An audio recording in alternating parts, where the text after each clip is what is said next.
My son cut down his late mother's garden to build a parking lot for his wife's event center. When I came home, the first thing I saw was the stump where Eleanor had planted a maple tree 30 years earlier. She had planted it with a kitchen spoon because we did not own a shovel yet. We sat beneath that tree for 28 summers. Now it was gone. Fresh white lines divided the crushed stone into 34 parking spaces, near the broken garden gate. My daughter-in-law stood beside the contractor with a tablet in her hand while a machine compacted the final strip of soil. Then my son looked up and saw me. "Dad," his face changed. "You're back early." That was when I understood. They had never planned to ask for my permission. They had planned to finish before I could stop them. I looked at the maple stump. "Where is your mother's tree?" Kendra stepped between me and the contractor.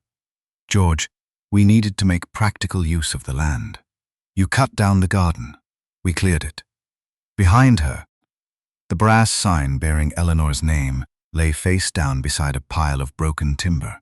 One corner was bent, where someone had forced it from the gate. Kendra continued speaking, as though the difference between a garden and a parking lot was only a matter of presentation. "The event center cannot open without adequate parking. This benefits everyone. The neighborhood gets a new venue, property values rise, and the land finally generates income." Owen put one hand on my shoulder. Mom would have understood. I looked at the place where his mother had spent half her life teaching children how to make things grow. Then I looked at my son. "Your mother understood this land better than either of you." I walked past the broken sign and counted the stumps. 11 mature trees had been cut. The upper layer of soil had been scraped away from the central beds. Crushed stone covered the irrigation lines and the place where Eleanor's summer students planted tomatoes. The small wooden borders around the children's plots had been thrown into a dumpster near the rear fence. A machine was compacting the final section. "Turn that off," I said. Owen shook his head. "Dad, the work is almost finished. That was not a request to you." The operator looked toward the contractor. After a brief hesitation, the contractor signaled for him to stop the machine. Kendra's voice sharpened. "You cannot interfere with a permitted project because you are emotional." "Whose permit?" "The parking is part of the Foundry House site plan." "Who authorized you to include my land?" "Owen is your son. This is family property." That was not my question. She glanced at Owen. He did not answer. I picked up Eleanor's sign. Dirt covered the engraved letters, but her name was still visible beneath my thumb. Kendra measured land by the number of cars it could hold. Eleanor had measured it by how many hands could plant something there. I did not call the police. I did not pull out the painted stakes or tell the crew to remove the stone. Anger could identify who had hurt me. Paperwork could identify everyone responsible for repairing it. I carried the sign into my house, opened the drawer containing the recorded easement, and called the organization that already knew exactly what Kendra had destroyed. The land had not always been a garden. When Eleanor and I bought our house, the parcel beside it was a neglected strip running toward the old railway warehouse. Weeds grew waist-high around construction debris. 2 half-dead trees leaned toward an abandoned path, and people used the rear corner to leave broken furniture. The city had no plan for it. I was working as a park supervisor then, and Eleanor was an elementary school librarian. We could not afford to develop the land, but Eleanor asked the owner whether we could clear the rubbish and plant flowers along the edge. She began with 3 narrow beds. The first year, most of the flowers failed. The soil was poor. Rabbits ate the lettuce, and a summer storm flattened the sunflowers. Eleanor saved the seeds that survived in an old blue tin and labeled each envelope with the date and the names of the children who had helped. The second year, 6 families asked for vegetable plots. By the 5th, we had fruit trees, a tool shed, raised beds for older neighbors, and free Saturday classes for children. Produce went home with whoever needed it. Eleanor never asked who owned the vegetables. She asked who needed them. After the city sold us the neglected parcel, we kept the garden open. My name appeared on the deed, but the neighborhood supplied the labor. Seeds, compost, and reasons for the garden to exist. Nia Brooks first arrived when she was 8 and planted radishes so close together that Eleanor had to help her separate the roots. Nia was 19 now and coordinated the summer program. 2 weeks before I left, she sent photographs of children repairing irrigation, tying tomato vines, and weighing produce for older neighbors. That was the land Kendra called unused. Children had been planting food there 14 days before she scraped it away. The memorial path came later. When one of our oldest volunteers died, Eleanor placed a small engraved stone beside his favorite apple tree. Other families asked to add names. Over time, 23 stones formed a path through the garden. The path did not belong only to Eleanor and me. Every name represented someone whose family had trusted us to keep a place for them. That was why Eleanor refused to leave the garden protected by sentiment alone. 12 years earlier, a developer offered to purchase the parcel for a neighborhood retail building. The offer was more than we had ever expected the land to be worth. I thought rejecting it was enough. Eleanor did not. "What happens when we are gone?" she asked. "Owens knows what this place means. Knowing is not the same as being bound." She contacted the Riverton Community Land Trust and proposed a recorded charitable garden and conservation easement. The document allowed us to retain ownership while permanently restricting how the parcel could be used. The land could remain a community garden, educational space, memorial path, and site for limited non-commercial events. It could not become commercial parking or be stripped of mature trees without approval. The restriction would remain attached to the property after our deaths. I asked Eleanor whether that was excessive. She opened her blue seed tin and showed me the sentence she had written inside the lid. "Plant something you may not live long enough to sit beneath. Then protect it from people who will arrive after you," she said. We signed the easement and recorded it with the county. The Riverton Community Land Trust received the right to enforce the restrictions and require restoration. I still owned the land, but even I could not turn it into commercial parking. Eleanor smiled when she heard that. She did not want a promise that survived only while everyone remained generous. She wanted one strong enough to survive grief, debt, and inheritance. Eleanor died 5 years later. I added her name to the garden sign, but did not close the gates. The children's classes continued. The vegetable beds remained available. I did not consider the garden a private memorial people were required to admire from the sidewalk. Eleanor would have hated that. Owen knew all of this. He had built the first raised bed with me. He had attended the meeting when the garden was named for his mother. He knew I had refused to sell it.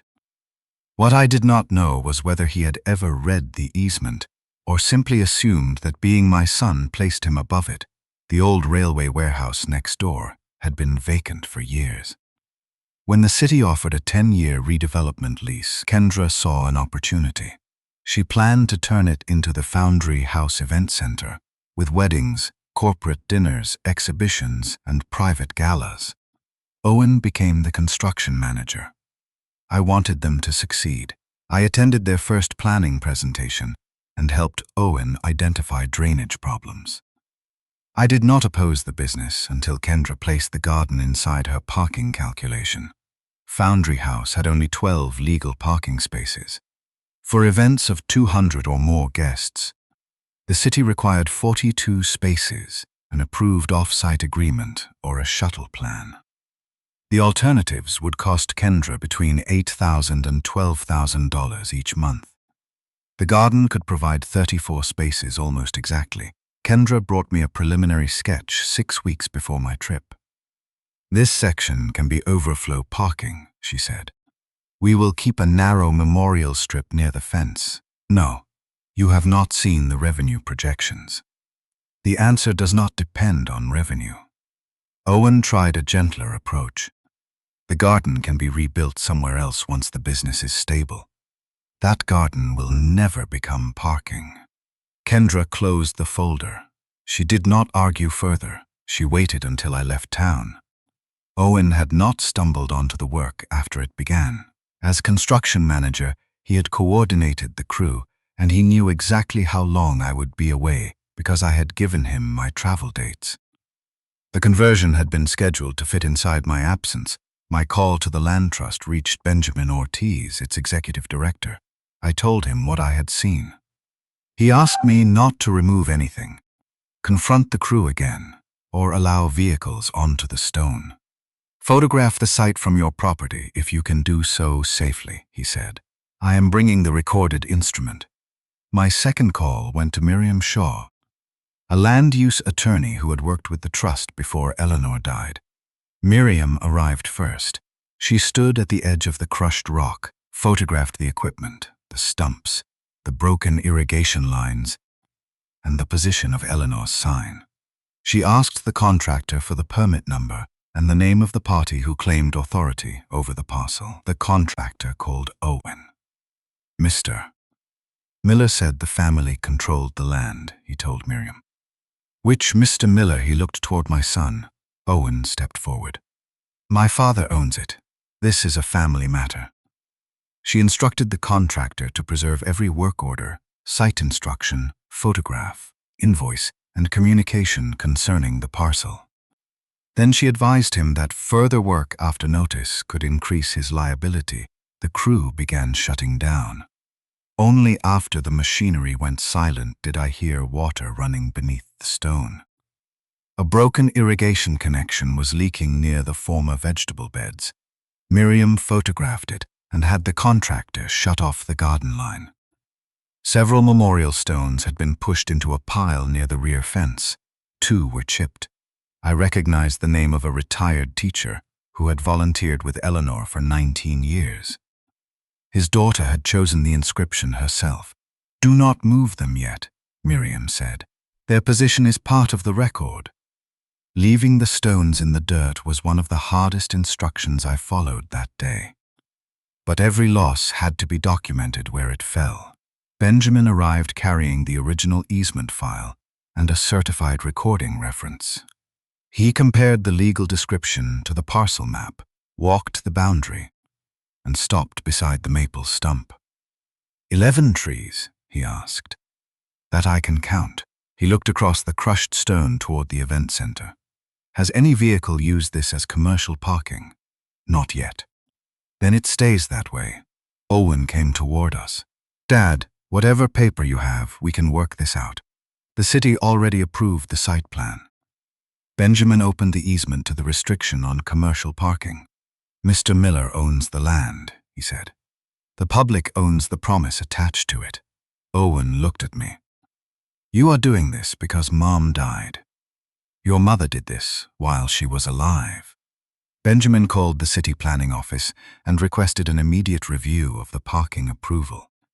Miriam sent written preservation notices to Owen, Kendra, the contractor, and the city. Temporary barriers were requested before a single guest vehicle could enter the parcel. I carried Eleanor's sign back to the gate and leaned it against the post. It could not be rehung until the damaged bracket was documented. Beside it, I placed the blue seed tin I had taken with me to my sister's house. The envelopes inside were safe. The land they described was not. Kendra believed she had covered land belonging to an old man too sentimental to fight. She had struck a restriction she did not understand. Owen had coordinated the work inside the exact window of my absence.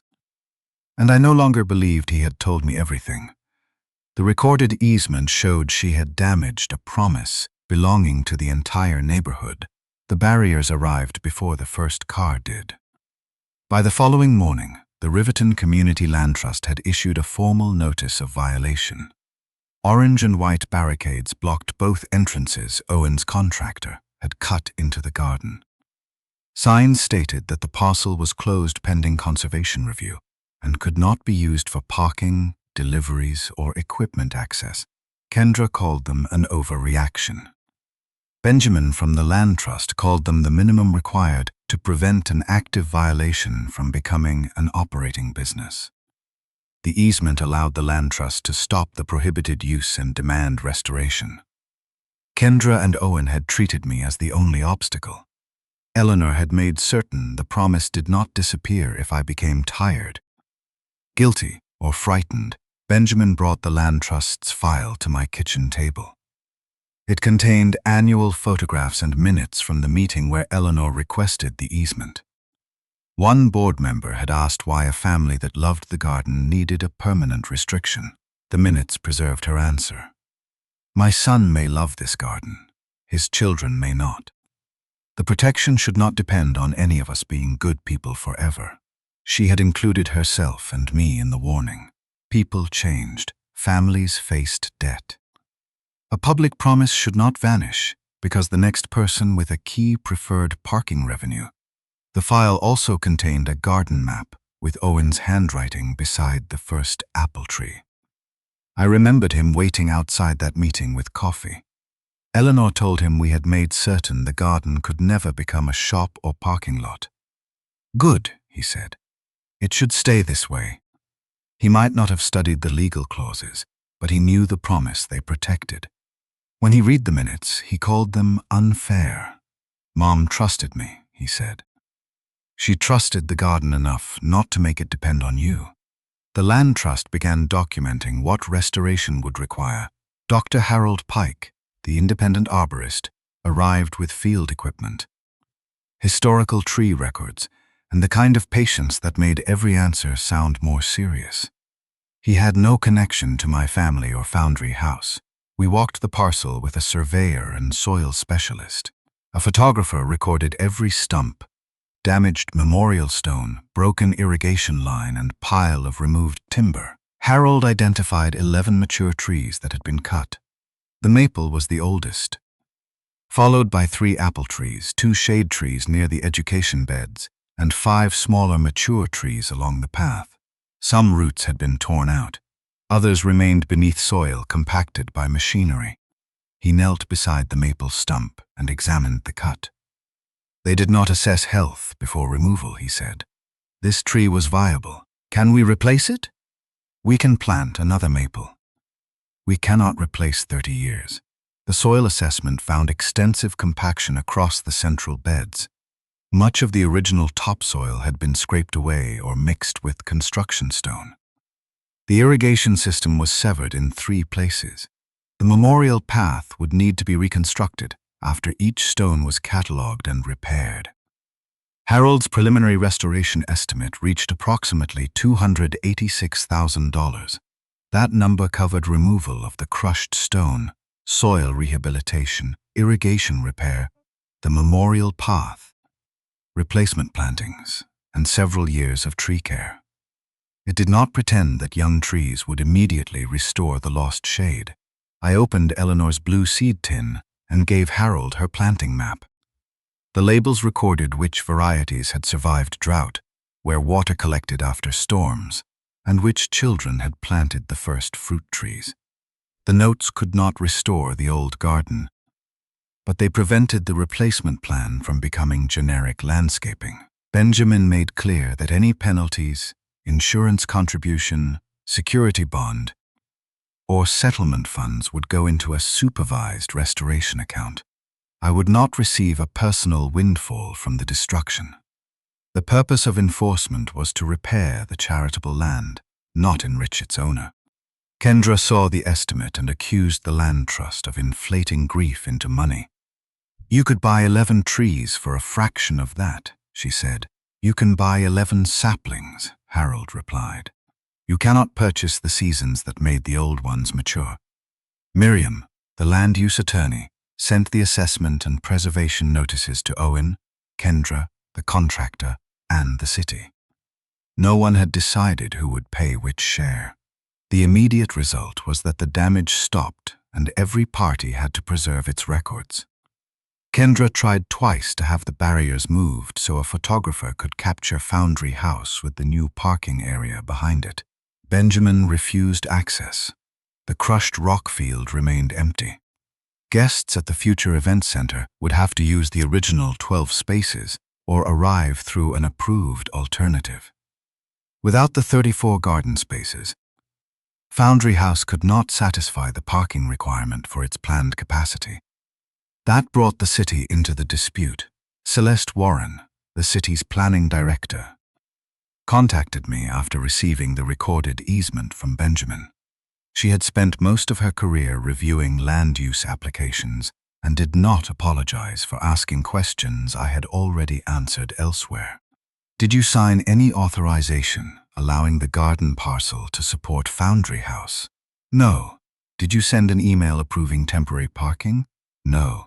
Did you allow Owen to act as your agent? No. The planning director asked Miriam to submit my answers in a sworn declaration. She then opened a review of the Foundry House site plan and the 10-year lease on the city-owned warehouse.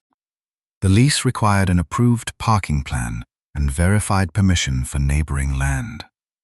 Until the review was complete, the city could stop reliance on the disputed spaces and withhold final occupancy. Your former position with the Parks Department does not decide this, she told me. I did not expect it to. Good. Give us the record and let the record survive scrutiny. The approved plan described the garden as owner-authorized event overflow parking. It counted 34 spaces on my parcel and 12 beside the warehouse, giving Foundry House more than the 42 spaces required. Attached to the application was a tax map, a page from my deed, and a forwarded email stating that the Miller family approved use of adjacent land for community event parking. I had not written the email. The message did not contain a forged handwritten signature. It was subtler. Kendra had forwarded an old email in which I agreed that Foundry House contractors could temporarily cross the edge of my driveway to inspect warehouse drainage. Above it, she added a statement that the family property was available to support the project. The city reviewer saw my name in the email chain and treated the consent as owner authorization. The deed page attached to the application identified me as owner, but omitted the recorded easement reference appearing in the full title report. The city did not receive the complete restriction record. Celeste said, the applicant was required to disclose known restrictions and prove site control. She requested the title correspondence supporting Kendra's application. The first email in that file came from a title consultant, possible conservation or charitable use restriction. Full title review recommended before relying on adjacent parcel. Kendra's response appeared 11 minutes later. We are dealing directly with the owner's family. Proceed with the site plan. She had not been completely unaware of a restriction. She had chosen not to learn its terms because the answer might delay the opening. Celeste suspended recognition of the 34 parking spaces while the review continued. The city issued a stop work directive covering the garden parcel and notified Foundry House that its expected occupancy approval could not rely on the disputed parking count. Kendra came to my house that evening with Owen and a folder. She did not apologize for the trees. We need to solve this before the city turns it into something larger, she said. You turned it into a parking lot. The physical work can be adjusted. We will restore a smaller garden near the rear fence and preserve Eleanor's name. You can sign a retroactive consent allowing the remaining area to support Foundry House. A memorial should serve the living George, Kendra continued. Right now, that land serves no one who pays for it. Children were taking vegetables home from it 2 weeks ago, and the event center will create jobs for their parents. She spoke as though every benefit had to cancel another. A wedding venue could create work, so a garden was required to disappear. Her business could not afford off-site parking, so the neighborhood was expected to donate the land that made her numbers possible. Benjamin from the Land Trust had already explained that my signature could not erase the easement. Kendra either did not understand that or believed enough pressure could make the restriction disappear. Owen sat across from me at the kitchen table, where his mother once sorted seed envelopes. "Dad, the business is committed," he said. "We have bookings, employees, investors, and construction debt. If you refuse to cooperate, everyone loses." "You knew I refused before the first tree came down. We thought you would reconsider once you saw the site working. Nothing is working. The spaces are barricaded." Kendra opened the folder to a one-page consent form.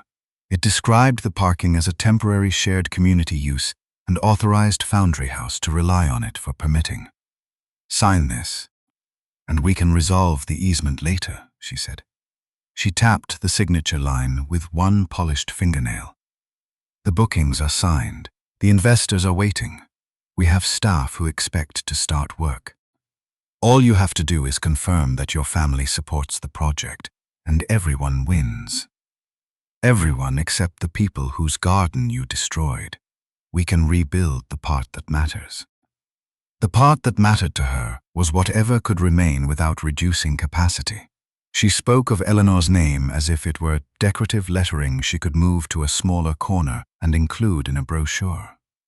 The trees, the food beds, and the memorial path were negotiable because they did not produce revenue. I looked at Owen. He knew his mother had never separated the name from the work. He also knew I had already said no. Still, he watched Kendra push the form toward me. I did not touch the form. Miriam, the land use attorney, had advised me to let them explain their complete plan. If they believed I might still save the business, they would provide the records that formal requests might take weeks to collect.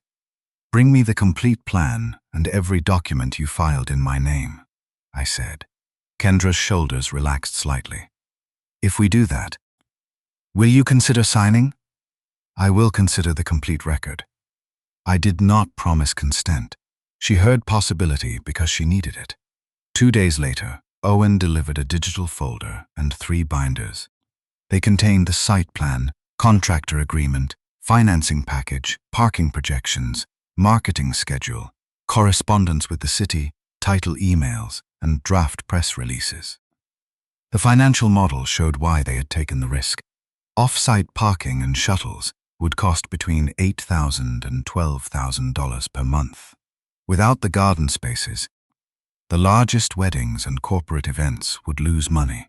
Several investors could withdraw if the occupancy permit was delayed. The contractor agreement instructed the crew to complete the garden conversion within 10 days while I was out of town. Owen had signed the site control affidavit stating that the family possessed full authority over the parcel. Kendra's marketing materials were already announcing expanded community parking donated by the Miller family. My name appeared beneath a donation I had never made. The land use attorney copied every file.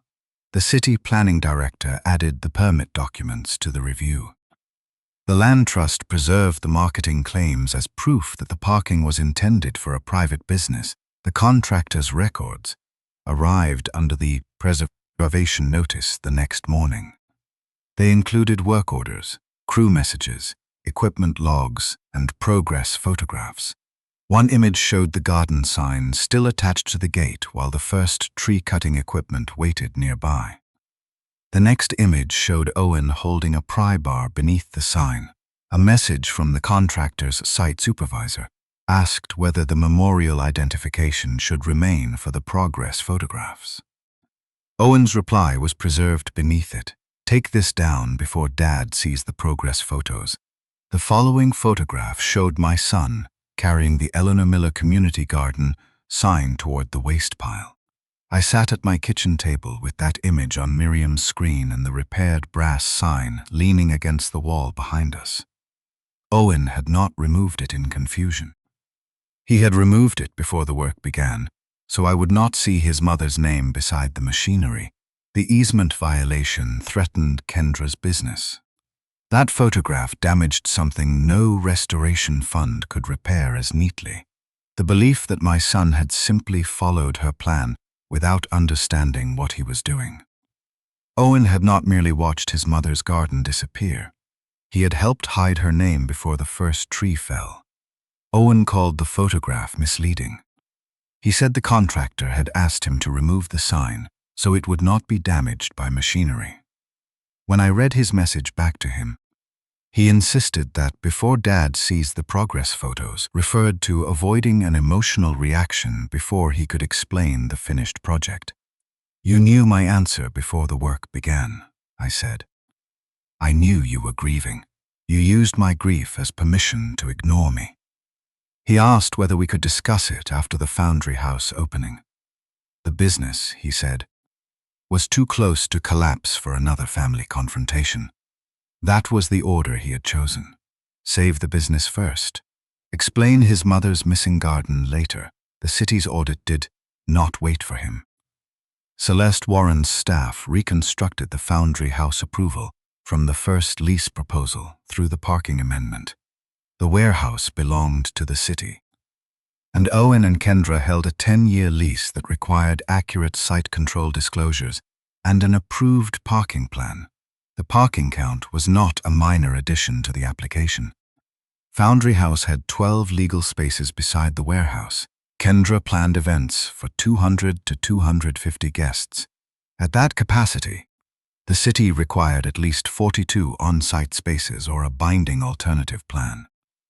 The 34 spaces cut into Eleanor's garden were the difference between a viable approval and an event center that could not host the bookings already sold. Kendra had explored alternatives. The documents she gave me included proposals from 2 off-site lots and a shuttle operator. Together they would cost between $8,000 and $12,000 each month, before security and event-specific traffic staff.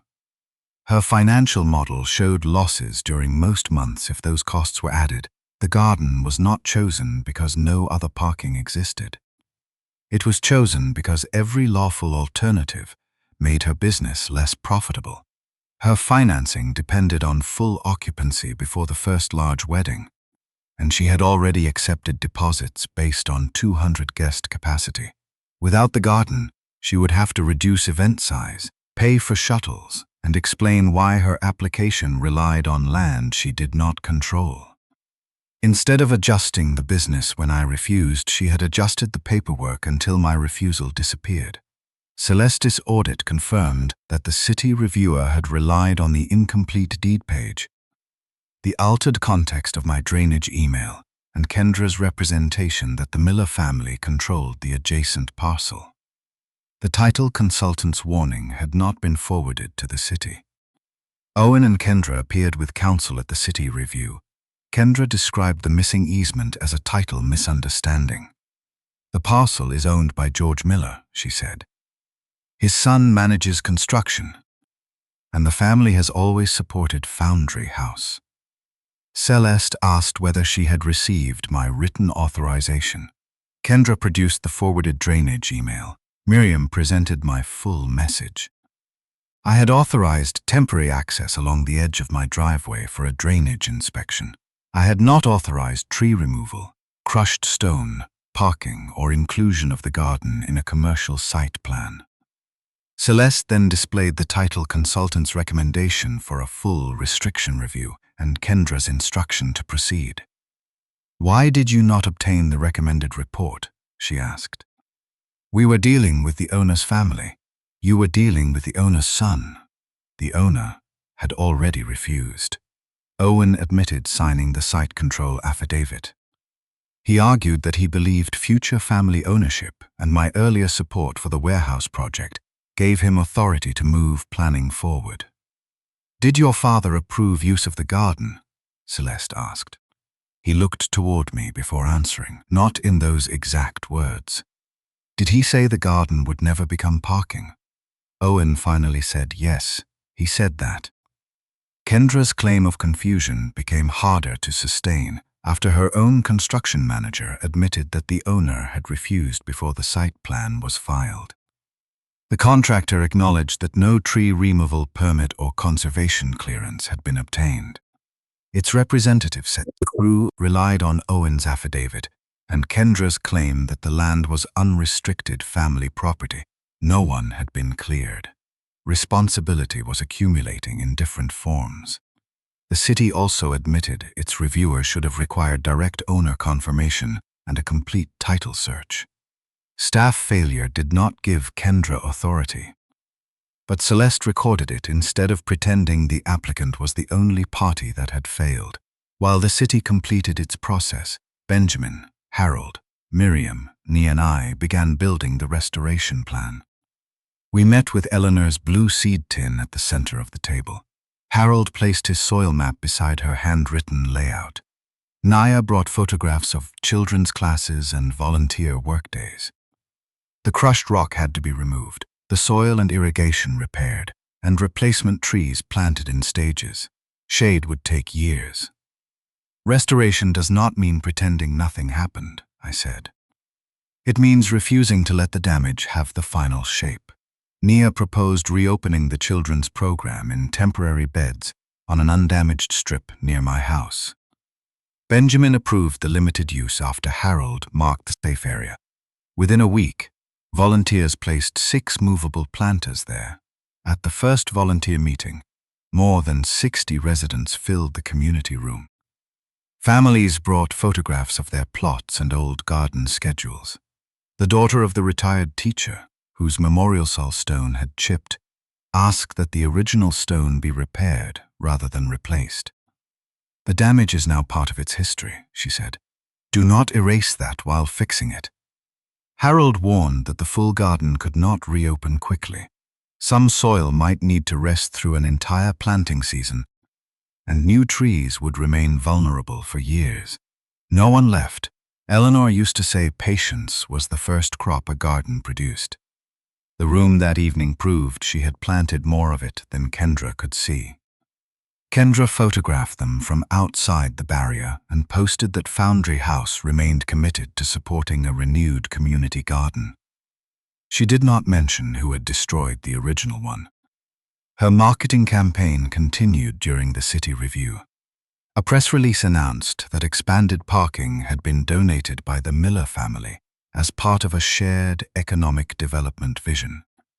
Event planners received emails promising full guest capacity after a temporary technical matter was resolved. My name appeared in both. Miriam sent a demand requiring Foundry House to stop claiming that I had donated or authorized the land. Kendra revised one social media caption, but did not withdraw the press release. She also continued selling the grand opening. Kendra contacted council members individually and described the dispute as a disagreement between a grieving father and a family business. She emphasized jobs, redevelopment, and the money already invested in the warehouse. She did not tell them that the parking plan relied on an easement she had been warned to review. Several officials referred her back to the administrative record. One forwarded her message to Celeste for preservation. Local reporters began asking why a community garden had been converted without a tree removal permit. Kendra answered that the site had been cleared as part of a family-supported expansion and would include renewed landscaping. Owen declined interviews. Miriam advised me to make only one public statement before the review ended. I did not donate the garden, and I did not authorize parking. Anything more could wait for the documents. The ribbon cutting would take place outside the warehouse. Guests would arrive by a temporary shuttle from a shopping center lot. No one would be permitted to park on the garden parcel. The city barriers remained locked together across both entrances. Kendra told vendors the barrier was part of a short-term landscaping review. She invited wedding planners, investors, city representatives, local reporters, and neighborhood residents. She invited Celeste to present what the program called a certificate of occupancy and community partnership recognition. No such presentation had been approved. Owen came to my house 4 days before the event with the retroactive consent form again. Kendra thinks you may sign at the opening, he said. Why? Because you asked for the full plan. I asked for the documents you filed in my name. You said you would consider the complete record. I considered it. I pushed the unsigned form back toward him. The answer is no. And even my signature could not erase the land trust's easement. He stared at the page. Then you are willing to destroy everything we built. You built the business around land I told you not to use. Mom loved the neighborhood. Foundry House will bring people into it. She welcomed people into a garden. You invited cars onto the place where they remembered her. The sentence hurt him. I could see it in the way he stopped looking at me. Cancel the opening, I said. Refund the bookings you cannot serve and deal honestly with the city. Kendra will not cancel. Then you can decide whether you are still following her plan or accepting your part in it. He left the consent form on my table, but took no responsibility with him. The city staff completed its review. The final order was sealed, and its contents were not released. I was told only that the city had enough evidence to act, and that formal service was being arranged. Owen and Kendra filed their last objections. Their lawyer argued that alternative parking could cure the capacity problem, and that employees and booked couples should not suffer for decisions made under deadline pressure. A new shuttle plan could not change what they had claimed about my land, or what they had already destroyed. Kendra announced that the ceremony would proceed anyway. She had invited Celeste to present an occupancy certificate the city had never confirmed. By placing the planning director on her program, Kendra had brought the city to the stage herself.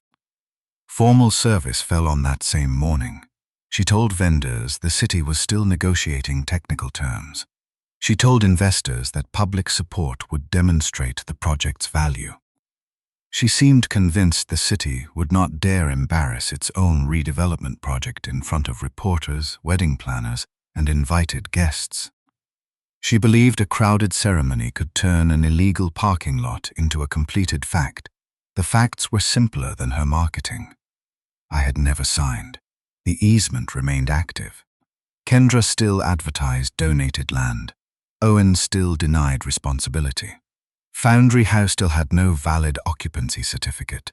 I did not have authority to cancel an event on the warehouse grounds. The city did. I also had no intention of cutting a ribbon or negotiating beside one. On the morning of the ceremony, I placed Eleanor's blue seed tin and surviving envelopes in a canvas bag. I carried the repaired brass sign separately. The garden parcel remained barricaded. Guests arrived by shuttle and walked past 34 empty spaces covered in crushed stone. Kendra's staff placed decorative fabric along the barriers, as though they were an unattractive fence around a successful opening. Benjamin stood near the gate with the easement. Miriam carried the permit correspondence and false donation press release. Harold brought the restoration assessment. Nia arrived with former garden students wearing small green ribbons. We had not come to shout over the ceremony. Every person beside me carried a different part of the record Kendra had tried to replace with marketing. Owen saw the repaired garden sign in my hands. For a moment, his attention left the stage and settled on his mother's name. He looked as though he might walk toward me. Kendra called him back to the ribbon. Foundry House looked polished from the front. The brick had been cleaned, tall windows restored, and a red ribbon stretched across the main entrance. I could understand why Owen wanted to save it. Good work had been done inside that warehouse. None of that gave him the right to destroy what stood beside it. Kendra greeted Celeste near the stage with cameras watching. She held out one end of the ceremonial ribbon and invited the planning director to open the future of Foundry House. Celeste did not take the ribbon. She accepted the microphone instead. Kendra smiled for the cameras, waiting for an occupancy certificate. Celeste opened the folder containing the city's final order. Kendra had already spent 10 minutes describing Foundry House as proof that families and cities could turn underused space into economic opportunity. She thanked investors, contractors, city staff, and Owen. Then she thanked me for donating adjacent family land so guests could enjoy expanded community parking. The crushed rock field behind her remained empty and barricaded. When she invited Celeste Warren to present the occupancy certificate, Celeste accepted the microphone instead of the ribbon. Before discussing occupancy, she said, "The city must correct a statement made in the permit record and repeated here today." Kendra's smile held for several seconds. Celeste opened the folder in her other hand. George Miller did not donate the adjacent parcel. He did not authorize it for event parking, and he did not grant Owen or Kendra Miller authority to include it in the Foundry House site plan. Reporters near the front raised their cameras. The investors standing beside the warehouse doors stopped speaking to one another. Kendra stepped toward the microphone. "This is a family title issue that is being resolved. George owns the parcel." "He does," Benjamin said from beside the garden gate. Celeste invited him forward. Benjamin carried the certified easement and the county recording reference. He read the restriction slowly enough that no one could mistake it for an emotional request. "The parcel shall remain in perpetual charitable garden, educational, memorial, and community use, and shall not be converted to commercial parking." "The protection is permanent," Benjamin said. "Commercial parking is forbidden, and even Mr. Miller cannot erase the restriction with a private signature." Behind the reporters, neighborhood families held memorial photographs and old garden schedules. "Mr. Miller owns the land," Benjamin said. "The public owns the promise attached to it." Celeste returned to the permit record. The city had approved a site plan describing 34 owner-authorized spaces on the garden parcel. The application included an incomplete deed page and a forwarded email that placed Kendra's statement of family consent above my limited permission for a drainage inspection. "The city did not approve a parking lot on protected land," Celeste said. "It approved a site plan that concealed the protection." She displayed the title consultant's warning. "Possible conservation or charitable use restriction. Full title review recommended before relying on adjacent parcel." Below it was Kendra's response. "We are dealing directly with the owner's family. Proceed with the site plan." Kendra took a step toward the screen. That email did not confirm an easement. It raised a possibility. A possibility you were required to investigate before claiming site control. Celeste said, "You chose to proceed without the recommended review." Owen moved beside his wife. "I signed the affidavit. Kendra relied on me. My father had supported the warehouse project from the beginning." "I supported renovating the warehouse," I said. "I refused the parking lot." Celeste confirmed that Owen had acknowledged my refusal during the administrative review. She also stated that no valid authorization from me appeared anywhere in the permit file. Miriam Shaw stepped forward with the final piece of the record. The contractor's photograph showed Owen using a pry bar to remove the Eleanor Miller Community Garden sign before the first tree was cut. Beneath it was his message to the site supervisor. "Take this down before Dad sees the progress photos." I looked at my son. "You understood that I said no." Owen did not offer another explanation in front of the cameras.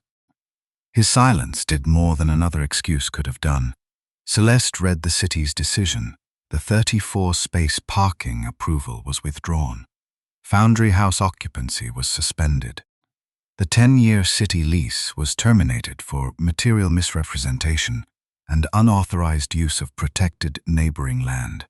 The order preserved Owen and Kendra's right to appeal, but commercial occupancy ended immediately. Kendra stared at the red ribbon. "We have employees, investors, and clients depending on this opening. There are no paying guests inside," Celeste said. "The city will not allow the building to open under an invalid parking plan." Harold Pike gave the preliminary restoration findings. 11 mature trees were gone. The soil, irrigation system, and memorial path had been damaged. Removing the stone and restoring the land would initially cost about $286,000. "You can buy 11 saplings," he said. "You cannot purchase the seasons that made the old ones mature." Kendra turned toward the neighbors. "We were creating jobs." Nia Brooks stepped forward from the group wearing green ribbons. Children were planting food there 2 weeks before you cut it down. Kendra still held one end of the red ribbon. This entire neighborhood could have benefited from Foundry House, she said. By destroying something volunteers built for free. It was flowers and trees. It was food, education, shade, memory, and a promise you were warned to investigate. I set Eleanor's seed tin beside the repaired sign. You thought you were clearing away flowers. You were destroying land the neighborhood already owned in trust. No one cut the ribbon. The city served the lease termination order and posted the occupancy suspension at the entrance. Investors requested private meetings with council. Wedding planners began calling clients before they left the grounds. The garden parcel remained barricaded, and the land trust's restoration order took effect. Kendra tried to continue the reception without opening the warehouse. She told guests the lease order was subject to appeal and asked vendors to leave their displays in place. Within minutes, the lead investor informed her that funding was frozen until lawful occupancy existed. 2 wedding planners removed Foundry House brochures from their tables. Celeste gave staff written instructions for securing the city-owned building and allowing supervised removal of business equipment. Employees were not blamed for the permit record, but they could not begin work in a venue with suspended occupancy. The transition would be documented rather than carried out as a public eviction. The red ribbon stayed tied across the entrance until a city employee removed it after the crowd dispersed. It had never marked an opening. Kendra had planned to cut a ribbon opening the most important business of her life. The city used the same ceremony to close it before the first paying guest walked through the door. The consequences took longer than the ceremony. Owen and Kendra appealed the lease decision, but the occupancy suspension remained in effect. Without operating revenue, they refunded deposits in stages and negotiated claims from booked clients. Their investors withdrew. Foundry House closed before hosting a commercial event. In the appeal, Kendra continued calling the destruction a family misunderstanding. Her own emails defeated that argument. She had been warned to investigate the restriction, used my drainage message to imply consent, and continued advertising donated parking after I denied it. She never admitted the full truth. When Foundry House ended, she did not return to the garden or take part in a single restoration day. Through settlement, Owen, Kendra, the contractor, and its insurer contributed to a restricted restoration account. The city handled its lease deposit and redevelopment grant separately. Every restoration payment followed the work, and none came to me personally. Foundry House entered insolvency, and the warehouse returned to city control. 15 months after the garden was destroyed, only part of it had reopened. Opening only part was harder than cutting a ceremonial ribbon. The land trust marked which paths were safe, which beds could accept roots, and which sections still had to remain behind temporary fencing. We did not call the day a completion. We called it a return, because the neighborhood was allowed to enter again, even though much of what people remembered was still missing. On the first morning, families did not rush toward a finished landscape. They stopped at the gaps. Children who remembered the old shade asked why the new trees were so small. Older volunteers looked for familiar stones before touching the soil. Nia reopened the lessons in the 6 usable beds and kept the movable planters nearby. The garden was functioning again. But no one confused function with recovery, for the first time since the destruction. Children carried vegetables through the gate instead of watching construction stone leave it. The crushed stone was gone. The soil had been loosened, amended, and tested through a growing season. Irrigation served the first 6 restored beds. The memorial path returned with the original stones repaired where possible. 2 still carried visible chips. Young fruit trees stood where the old ones had grown, supported by stakes and protected from wind. They cast almost no shade. The reopened section did not resemble the photographs Kendra once used to sell the idea of a renewed garden. The first beds were smaller, the paths still ended at fenced soil, and temporary planters remained beside the house because several areas were not ready. No camera angle could make young branches look like the canopy we had lost. Families returned to the memorial path one at a time. Some ran their fingers over repaired seams in the stones. No one asked us to hide the cracks. The marks showed that restoration was not replacement, and that repair did not erase the choice that made repair necessary. On hot afternoons, the absence of the old canopy was impossible to ignore. Volunteers set up temporary cloth shelters for children working in the beds. The bench Eleanor and I once used stood in full sun, so I moved it rather than pretend the landscape was unchanged. Some residents wanted to replace every missing feature immediately. Harold reminded us that new trees crowded for appearance would fail later. Empty spaces remained on the plan where the soil was not ready. We learned to see those gaps as part of honest recovery, rather than evidence that the work had failed. The maple stump remained near the entrance. Harold recommended leaving it as part of the record until the surrounding soil stabilized. A new maple would be planted nearby, not on top of the old roots. I ran my hand across the old cut surface before every volunteer meeting. The stump no longer looked fresh, but weather had not made it harmless. It remained the clearest measure of what money could fund and what time could never return. Restoration does not mean pretending nothing happened, I told the volunteers. It means refusing to let the damage have the final shape. Owen returned during that second planting season. He found me repairing labels beside the temporary beds. He no longer worked at Foundry House. Contractor claims and the civil settlement had consumed much of what he had earned from the project. "Dad, I thought the event center would give us something permanent," he said. "Your mother already gave you something permanent. You cut it down because it did not generate revenue. I did not understand the easement. You understood that I said no." He looked toward the maple stump. "Can I help plant the new tree?" He did not ask me to forget the photograph of him with the pry bar. He did not blame Kendra or the contractor. "I knew you said no," he said. I scheduled the work while you were gone. I told them to hide the progress photographs. I chose the business anyway." That admission did not restore trust. It only gave me something more honest than the excuses he had carried for 15 months.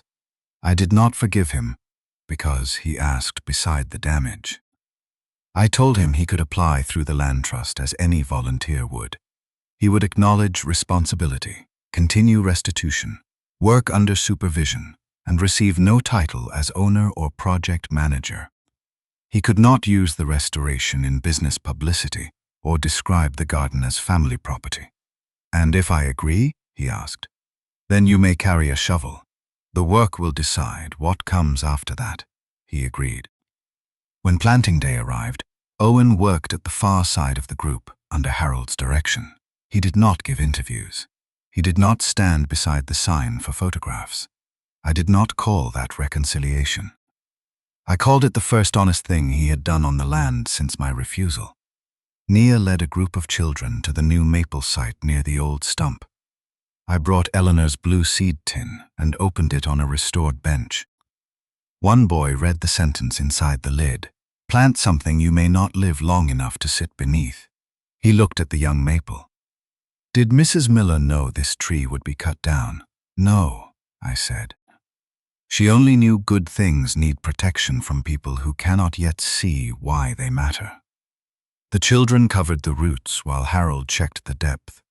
Owen carried water with the other volunteers. The new tree did not replace Eleanor's maple.